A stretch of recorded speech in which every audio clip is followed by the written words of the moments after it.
Hola a todos y a todas, opositores. Mi nombre es Virtudes Muñoz, soy la directora pedagógica del Grupo Pedro Nicolás y en este momento quiero compartir con vosotros una entrevista realizada a una opositora, a una alumna como vosotros, en la que vamos a reproducir lo que sería el debate con el tribunal, aspecto fundamental en la oposición y que considero que puede ser de gran utilidad para vuestro repaso en estos momentos finales del proceso de oposición. Contamos en este momento con Eva Navarro, alumna del Grupo Pedro Nicolás de la especialidad de Educación Infantil, que amablemente va a responder a todas esas preguntas que le voy a formular para que a todos vosotros os sirvan de recordatorio para hacer una buenísima exposición oral. Hola Eva, ¿qué tal? Bienvenida. Gracias por tu participación hoy aquí con nosotros, que pensamos que va a ser de muchísima utilidad para que todos los opositores y opositoras que están en esta recta final del proceso puedan repasar junto contigo todas aquellas preguntas posibles o más frecuentes que el tribunal pueda realizar y que les sirvan de apoyo y de ayuda en este momento. Así que si te parece, comenzamos ya. De acuerdo. Desde su punto de vista, ¿me podría decir cuáles son las competencias profesionales que tanto Perrenot como Zaragoza Lorca establecen para un docente en la actualidad? De acuerdo, pues en primer lugar tenemos que saber que como docentes necesitamos una serie de competencias para poder desarrollar adecuadamente el proceso de enseñanza-aprendizaje. Como bien ha comentado usted, estos dos autores establecen algunas de esas competencias. Me gustaría destacar la capacidad de los docentes para adecuar dicho proceso de enseñanza-aprendizaje a las características de nuestro grupo clase, es decir, la capacidad para atender a la diversidad. De igual modo, no debemos olvidarnos de otras competencias, como por ejemplo la capacidad para organizar las situaciones de aprendizaje y la coordinación con el resto de docentes para armonizar todas las actuaciones que llevamos a cabo en el aula y en el centro. Hablando de coordinación, me viene a la mente otra competencia y es la coordinación también, pero ahora con la familia de nuestro grupo de alumnos para armonizar también la actuación tanto en casa como en la escuela. Y por supuesto, la capacidad para tratar de forma adecuada y con cariño a nuestro alumnado para lograr así su desarrollo integral. Todas estas acciones van a quedar reflejadas en un documento de nuestro centro, tal y como es el plan de acción tutorial, que a su vez se va a incluir dentro del proyecto educativo del centro. Muy bien. Y a ver, me gustaría también preguntarle algunas características, 3 o 4 que considere fundamentales en un colegio de educación infantil y primaria que sean indicadores de la calidad del profesorado, desde su punto de vista. De acuerdo, bajo mi punto de vista, algunas de esas características son, por ejemplo, la coordinación entre todos los docentes para lograr un proceso de enseñanza-aprendizaje fluido, una coordinación y una comunicación docente adecuada y poder, por lo tanto, alcanzar los objetivos que se habían planteado previamente. Por supuesto, hoy en día las nuevas tecnologías han propiciado un cambio muy importante dentro del sistema educativo y por lo tanto los docentes debemos estar actualizados en ese sentido y saber utilizarlas de forma adecuada para poder sacarles provecho dentro del proceso de enseñanza-aprendizaje. Que en este sentido me gustaría señalar que la LOE otorga gran importancia a esa competencia digital en todos los miembros de la comunidad educativa. ¿Cómo podríamos sacarle partido a esto, ¿no? Pues otro indicador de esa calidad del profesorado es la formación del mismo, como acabo de comentar, mediante una serie de seminarios, por ejemplo, en el propio centro, que los pueden ofertar los centros de profesorado y recursos. Y se me ocurrirían otros tantos, como por ejemplo el trato con las familias o el trato con el alumnado y la capacidad para analizar todos los recursos de los que disponemos y poder aprovecharlos en ese proceso de enseñanza-aprendizaje. Perfecto. En cuanto a los aspectos que un maestro o una maestra de infantil debe observar en relación a los padres de sus alumnos, ¿qué me podría decir a la hora de planificar una acción tutorial excelente? Bueno, tomando como base la LOE, modificada recientemente por la LOE, esta acción tutorial con los progenitores no solamente va a ser una de nuestras funciones como docentes, sino que además es un principio metodológico de la etapa de educación infantil. Por lo tanto, a través de ese contacto con los familiares, vamos a adquirir una serie de conocimientos y también tenemos que observar ciertas cuestiones, como por ejemplo el estilo educativo de los progenitores y también su nivel socioeconómico y cultural, a la hora, por ejemplo, de programar una serie de actividades complementarias, sobre todo voluntarias. Pero es que también de este contacto con los progenitores, pues vamos a observar cuántos miembros componen la familia, con quién viven, si viven con abuelos, si es una familia nuclear, o si es extensa, si tienen hermanos, también una serie de valores que se desprenden de ese contacto entre los hermanos. Y por supuesto, una de las cuestiones más importantes, las necesidades y las características del niño en cuestión que queremos observar o de los familiares con los que estemos tratando. Ahora bien, ¿cómo se va a realizar esto? Pues mediante una serie de entrevistas individuales que vamos a concertar con estos progenitores y también pues, un intercambio de información continua mediante llamadas telefónicas, el empleo de las tecnologías o cualquier diálogo a la entrada y la salida del colegio. Muy bien. ¿Cómo definiría el currículum? Bien, tomando como base a los LOE, el currículum se define como el conjunto de objetivos, contenidos, capacidades o competencias, metodología, indicadores de evaluación y criterios de evaluación de las distintas enseñanzas reguladas en dicha normativa. ¿Cómo deben ser, desde su punto de vista, los objetivos didácticos para que realmente nos marquen una guía en el aprendizaje, en el proceso de enseñanza-aprendizaje? Es muy importante que esos objetivos didácticos sean claros, sean objetivos, válgame la redundancia, y por supuesto sean coherentes con todos los elementos del proceso de aprendizaje, es decir, se relacionen con los contenidos que vamos a trabajar y por supuesto de ellos se van a derivar esos indicadores de evaluación y criterios de evaluación. Perfecto. ¿En función de qué criterios ha usted temporalizado y distribuido las 12 unidades didácticas a lo largo de los 3 trimestres? De acuerdo. En primer lugar, me gustaría señalar que las unidades didácticas son la base de cualquier programación, por lo tanto, hay que planificarlas a conciencia. ¿Esto qué quiere decir? Que tenemos que tener en cuenta diferentes cuestiones. Bajo mi punto de vista, y lo que yo he considerado son, por ejemplo, que esas unidades didácticas tengan el mismo número de días lectivos, más o menos, dentro de lo que cada trimestre nos permita. De igual modo, es muy importante a la hora de considerar esos días lectivos tener en cuenta las evaluaciones que vamos a realizar. En el primer trimestre, por supuesto, vamos a tener en cuenta la evaluación inicial, que se va a llevar a cabo durante esa primera semana del curso, y la evaluación final, al igual que ocurre con el segundo y el tercer trimestre, considerando también esa evaluación final. Además, he intentado, dentro de lo posible, que cada unidad didáctica coincida con la época del año o con un día importante que queremos trabajar en esa unidad didáctica y en ese centro de interés, para que todo se encuentre ambientado y obviamente, por ejemplo, en Navidad la podemos trabajar en diciembre. Por supuesto, no debemos olvidarnos de la importancia de considerar los días nacionales, o festivos nacionales y festivos regionales, porque son los que nos van a marcar los días que son lectivos y los que no, y por lo tanto tenemos que tenerlos en cuenta para hacer una división entre las unidades didácticas. Y finalmente, me gustaría destacar que, bajo mi punto de vista, es muy importante que haya una conexión entre todos los centros de interés que se van a trabajar en esas unidades didácticas, de manera que el niño, cuando esté realizando una actividad en una unidad didáctica, esa actividad esté en relación con lo que ha aprendido anteriormente y le sirva de base para lo que va a aprender de forma posterior. Muy bien, Eva, una respuesta muy acertada. En la metodología general de la etapa, el Real Decreto de Currículum en Educación Infantil señala la relación que existe con la coordinación de los padres.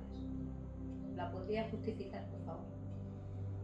Tomando como base el decreto que acaba de comentar usted en relación al currículum de educación infantil en la comunidad autónoma, esta acción tutorial con los padres es un principio metodológico fundamental dentro de la etapa de educación infantil. ¿Por qué? Por una razón muy sencilla, porque la actuación educativa que llevamos a cabo con los niños tiene que estar armonizada.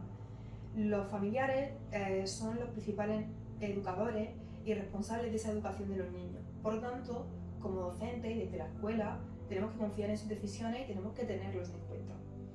Esto quiere decir que los contenidos que vayamos a trabajar en clase se van a comunicar a los familiares para que los puedan reforzar en casa y viceversa. Contenidos que los niños ya no han podido adquirir en casa, como educadores los vamos a reforzar. De este modo estamos logrando armonizar y lograr una globalidad en el proceso de enseñanza-aprendizaje. Perfecto. En la metodología, ¿por qué es importante como orientación metodológica tener en cuenta la diversidad del alumnado? Bien, tomando como base el decreto de atención a la diversidad de la comunidad autónoma y por supuesto la LOE, la atención a la diversidad debe ser considerada como un principio y no como una medida que corresponde a unos pocos. Esto se entiende si tenemos en cuenta que para lograr los objetivos que nos hemos propuesto tenemos que tener en consideración las capacidades, las características, los intereses y las motivaciones de nuestro grupo de alumnos, es decir, adecuar ese proceso de enseñanza-aprendizaje a nuestro grupo de alumnos en concreto.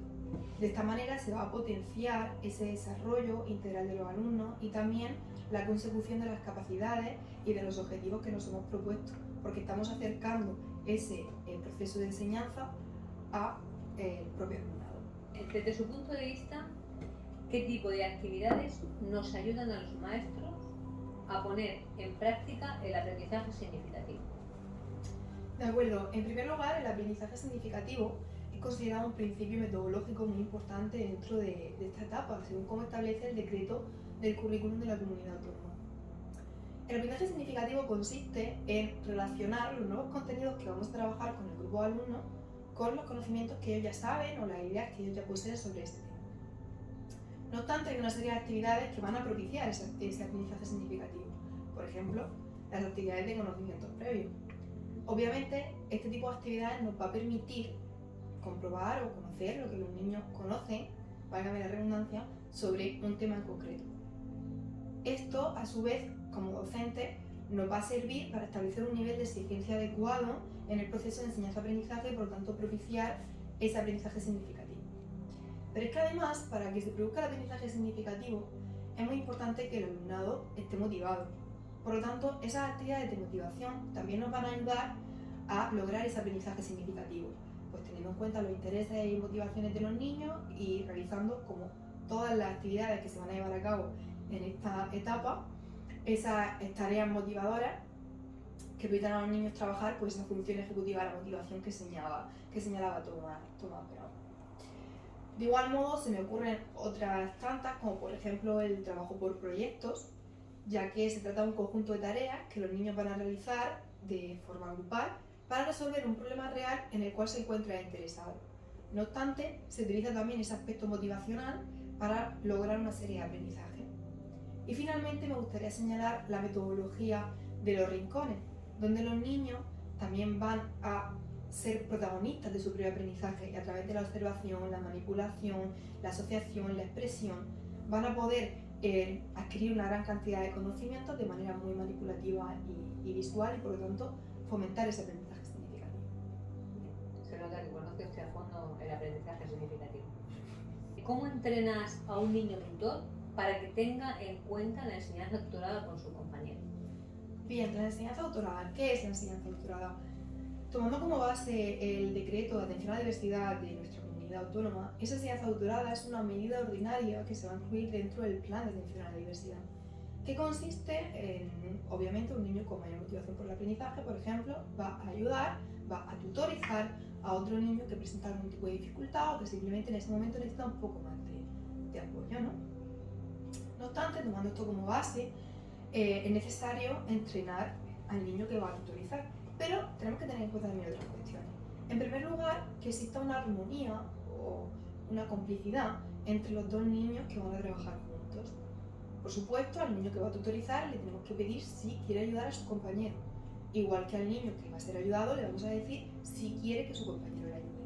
Una vez que hemos tanteado un poco el terreno, se podría decir, entonces ya enseñamos al niño que va a tutorizar una serie de actuaciones, una serie de técnicas. ¿Qué técnicas? Por ejemplo, la técnica de centración.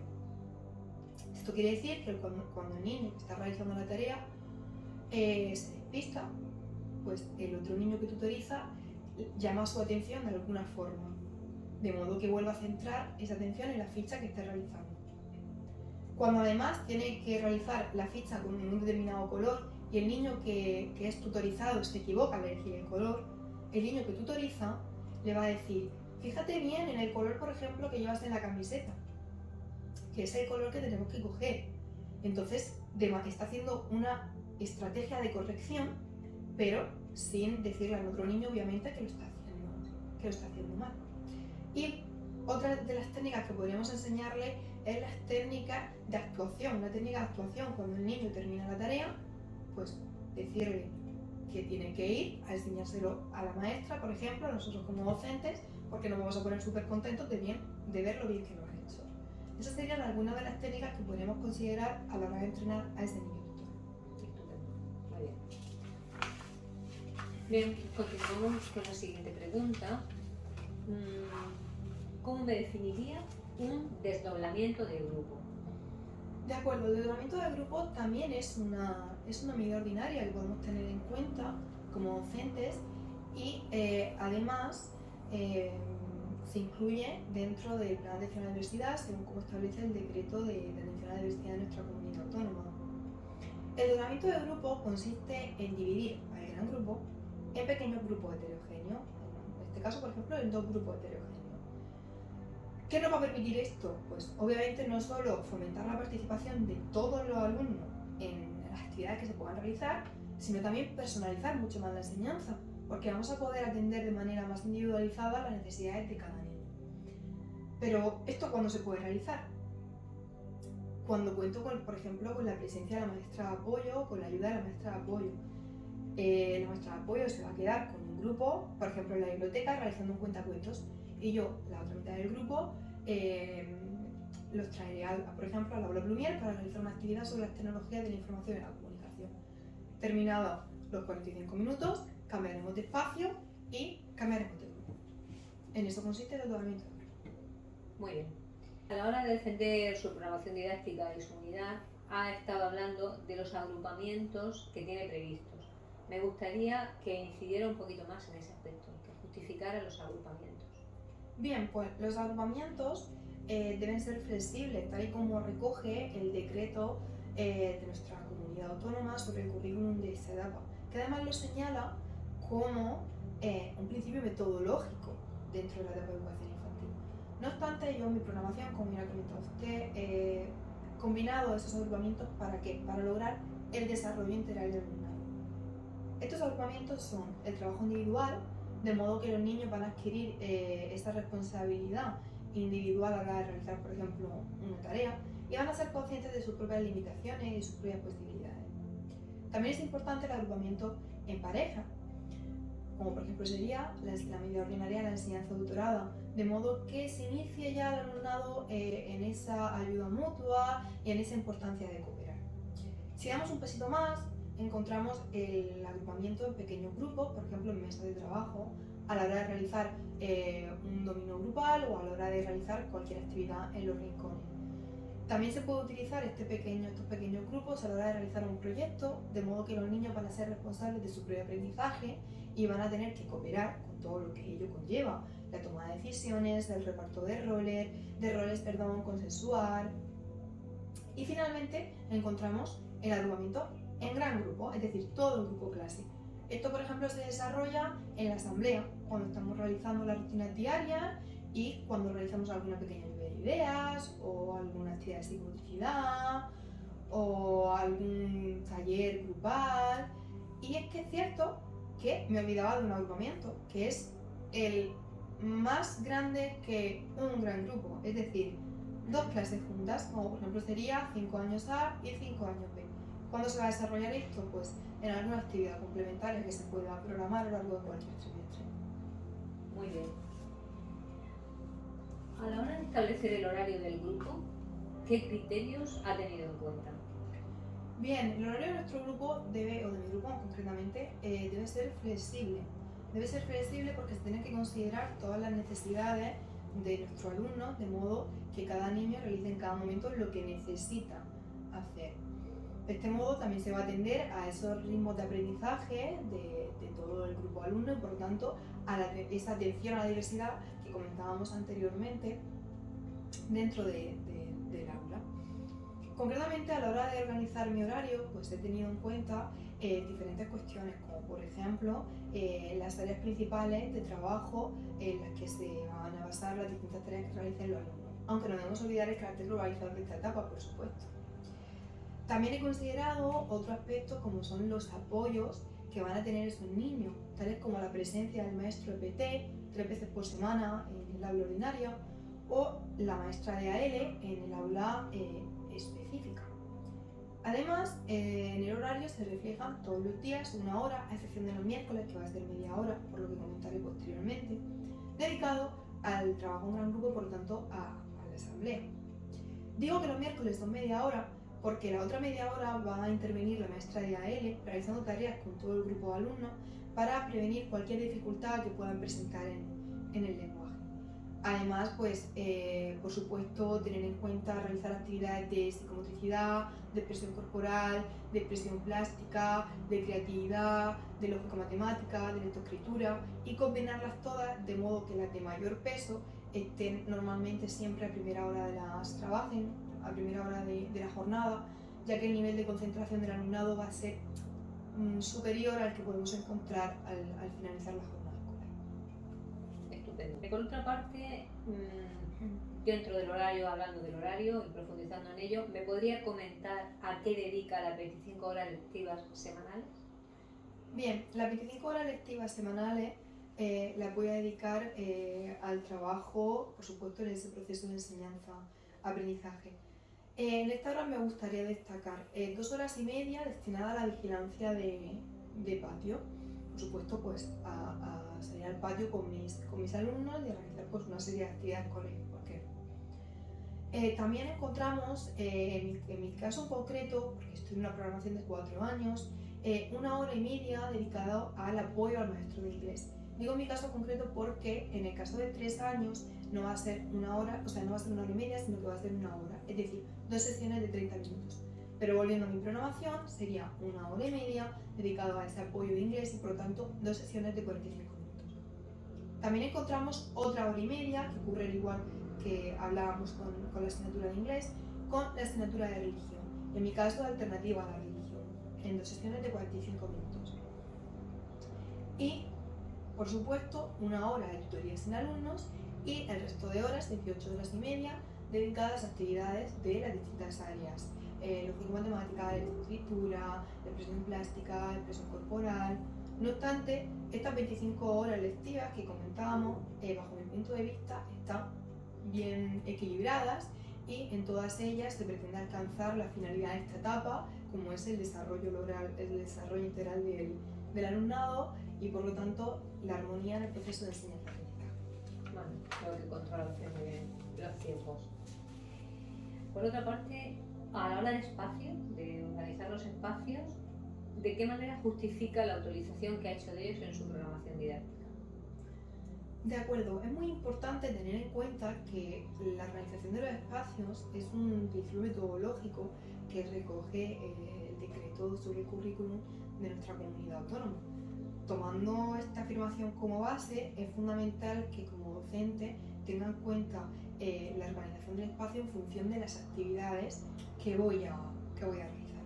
No obstante, como puede observar usted cuando he expuesto mi programación, en todas las actividades se han utilizado diferentes espacios. Entre ellos encontramos, por ejemplo, el aula Plumier. Es un lugar en el que vamos a trabajar las tecnologías de la información y la comunicación, pero por supuesto para reforzar otros contenidos que se están trabajando en el centro de interés, en el proyecto o en el taller. También encontramos el aula de psicomotricidad, donde se van a llevar a cabo una serie de actividades destinadas al trabajo de la psicomotricidad con una serie de materiales específicos para ello y por lo tanto a la realización de actividad física y al trabajo del plan de salud del centro. También se me ocurren otros espacios que he utilizado, como el aula de creatividad, donde se van a desarrollar actividades de expresión plástica que potencien esa imaginación en el alumnado.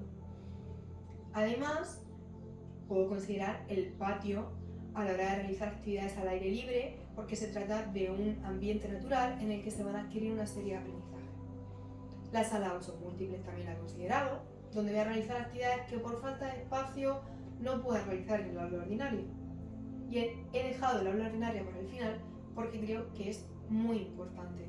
Es el lugar en el que voy a pasar la mayor parte del tiempo con mis alumnos y por lo tanto es fundamental organizarla de modo que el alumnado pueda realizar actividades en ella de manera adecuada. Mi aula va a contar con diferentes espacios, por ejemplo, para el trabajo en gran grupo, un espacio dedicado a la asamblea, diferentes mesas y sillas adaptadas a la característica del alumnado, y va a quedar constituida por diferentes rincones, entendidos por Rodríguez como espacios concretos en el aula, donde los alumnos van a trabajar de forma individual o colectiva, pero además lo van a hacer simultáneamente. No obstante, y para cerrar la pregunta que usted me ha realizado, me gustaría señalar la importancia de combinar todos estos espacios, teniendo en cuenta tanto la actividad que voy a desarrollar, como los objetivos que voy a lograr, y por supuesto las capacidades y necesidades del grupo de alumnos a los que van destinadas las actividades. Perfecto. Bueno, y hablando de metodologías que las ha nombrado en varias ocasiones, ¿cómo describiría concretamente las metodologías innovadoras? Cíteme nada más que dos, por resumir. Vale, las metodologías innovadoras nos permiten a nosotros como docentes innovar en el proceso de enseñanza-aprendizaje, válgame la redundancia, y por lo tanto motivar al alumnado y lograr los objetivos de esta etapa que se recoge en la LOE y en el decreto sobre el currículum de educación infantil de la comunidad autónoma. Usted me ha pedido que nombre dos, por ejemplo, se me ocurre el trabajo por proyectos, entendido como un conjunto de tareas que los niños van a realizar de forma grupal para resolver un problema real en el cual se van a encontrar interesados. Pero es que además otra metodología muy innovadora y en relación también con los proyectos es el trabajo cooperativo.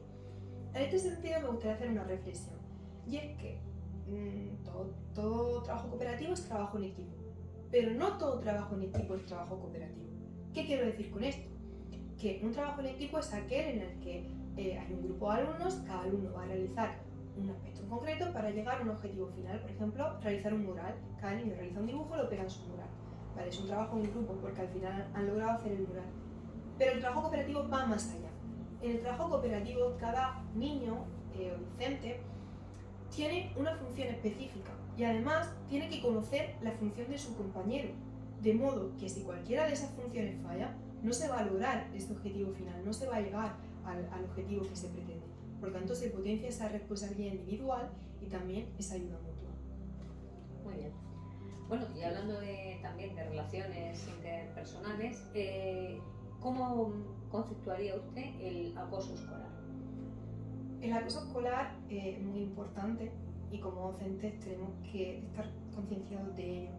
Bajo mi punto de vista, el acoso escolar es una situación en la que un alumno o un grupo de alumnos maltratan, agreden o acosan física o verbalmente a otro niño o a otro grupo de niños en el aula o en cualquier lugar del centro escolar. ¿Qué medidas ordinarias indicaría, valen con tres, para atender a la diversidad? La atención a la diversidad es un principio metodológico de esta etapa, tal y como se recoge en el decreto del currículum de educación infantil de la comunidad autónoma. Por lo tanto, como docentes tenemos que ser conscientes de ello, porque además es una de nuestras funciones y también es una de las competencias que señala Zaragoza y Prenú respecto a este aspecto. Por lo tanto, algunas de las medidas que yo tendría en cuenta o que tendría en cuenta en mi programación para atender a la diversidad son, por ejemplo, la medida de la ordinaria de la enseñanza autorada, en la que un alumno con mayor motivación por el aprendizaje va a ayudar o va a apoyar a otro niño que presenta algún tipo de dificultad o simplemente requiere de mayor apoyo. De igual modo, el determinamiento del grupo me va a permitir atender a la diversidad del mismo, porque al dividir al alumnado en pequeños grupos voy a poder personalizar mucho más la enseñanza y satisfacer, por lo tanto, cualquier necesidad que tengan los escolares. Y por supuesto no debemos olvidar la graduación de actividades, tanto para los alumnos con mayor motivación por el aprendizaje, como para aquellos que presentan algún tipo de dificultad. De modo que vayamos en un proceso escalonado, empleando una serie de apoyos que se van a ir retirando progresivamente a medida que los niños van adquiriendo mayor autonomía en su aprendizaje. Muy bien, Eva, pues ¿me podría nombrar 3 adaptaciones de acceso al currículum para un alumno parapléjico? De acuerdo, tomando como base lo que establece la LOMLOE y por supuesto el decreto de atención a la diversidad de nuestra comunidad autónoma, un alumno con paraplegia es un alumno con discapacidad motórica y por lo tanto se trata de un niño con necesidades educativas especiales. No obstante, va a requerir una serie de adaptaciones de acceso al currículum, las cuales son consideradas como un conjunto de herramientas que le posibilitamos al alumnado para poder alcanzar los objetivos que nos hemos planteado. De este modo, algunas de las adaptaciones que va a requerir este alumno de acceso al currículum a nivel personal, por ejemplo, va a necesitar del apoyo del fisioterapeuta a la hora de fomentar su autonomía y, por supuesto, trabajar la musculatura del tren superior para potenciar esas posibilidades del niño. Y también va a requerir del apoyo del auxiliar técnico educativo, normalmente durante toda la jornada, cuando tenga que trasladar al niño de un lugar a otro del CEIP, o si se trata de un niño que no controla los esfínteres, cambiar el pañal en caso necesario. Sin embargo, encontramos otros niveles en cuanto a adaptaciones de acceso al currículum, por ejemplo, a nivel material, porque este niño va a requerir de una silla de ruedas para poder desplazarse o que lo desplacen de un lugar a otro del centro e incluso del aula. Y también va a requerir que el mobiliario esté adaptado a sus características y a sus necesidades. Por otro lado, a nivel espacial, este alumno requiere de rampas de acceso y de salida al CEI, al igual que al patio o a cualquier otro lugar del centro educativo. Además, va a requerir que no existan barreras arquitectónicas en el centro escolar.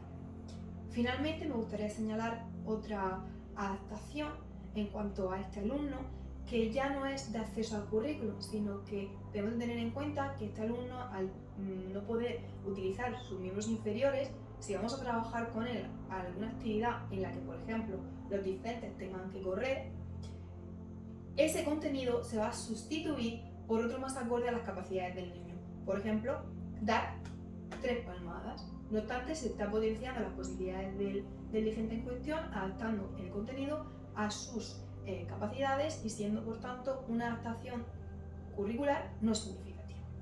Estupendo. Indique, por favor, qué adaptaciones haría ahora para un niño con hipoacusia. Bien, igualmente, y tomando como base la normativa comentada, el decreto de atención a la diversidad de nuestra comunidad y la LOE, este niño tiene discapacidad auditiva y por lo tanto se trata de un niño con necesidades educativas especiales. No obstante, también va a requerir una serie de adaptaciones de acceso al currículum en los siguientes niveles.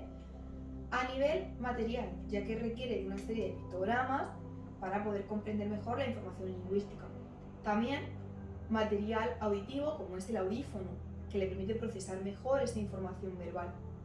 Y, por supuesto, materiales tipo ordenadores con salida de voz en función de la pérdida de auditiva y si esa pérdida auditiva es post o prelocutiva. Por otro lado, a nivel personal, va a requerir del apoyo de la maestra de AL, de audición y lenguaje, en el aula específica. Y, dependiendo también del grado de pérdida auditiva, puede requerir de un intérprete para que esta persona traduzca la información que ofrecemos los docentes a la lengua de signos. Y esto me da paso a otra adaptación de tipo o a nivel comunicativo, como es el lenguaje de signos. En este sentido, me gustaría indicar un aspecto, y es que en función de cómo se introduzca esta lengua de signos, si es para modificar o para complementar el lenguaje oral, se va a tratar de una adaptación curricular más o menos significativa, por lo que es necesario que como docentes tengamos este aspecto en cuenta a la hora de planificar la actuación educativa con este alumno en cuestión. Y para finalizar, me gustaría señalar a nivel espacial en cuanto al aula de la maestra de AL cuando trabaja con él de forma específica. Muy bien, ha hecho la diferenciación entre hipoacusia prelocutiva y postlocutiva y me gustaría que matizara esos dos conceptos. Es muy sencillo. nosotros vamos a partir del hecho de cuando el niño adquiere el lenguaje. No obstante, si la pérdida auditiva se produce una vez que el niño ha adquirido el lenguaje y por tanto desarrollado el habla, se trata de una pérdida postauditiva, porque se puede dar por algún accidente que haya sufrido el niño o algún tipo de enfermedad que le haya afectado a este órgano de audición. Sin embargo, cuando hablamos de pérdida auditiva prelocutiva, nos referimos a aquella que se produce antes de que el individuo haya adquirido el lenguaje y desarrollado el habla. Por ejemplo, cuando se produce una enfermedad intrauterina en el útero y durante ese desarrollo el niño ya nace con esa pérdida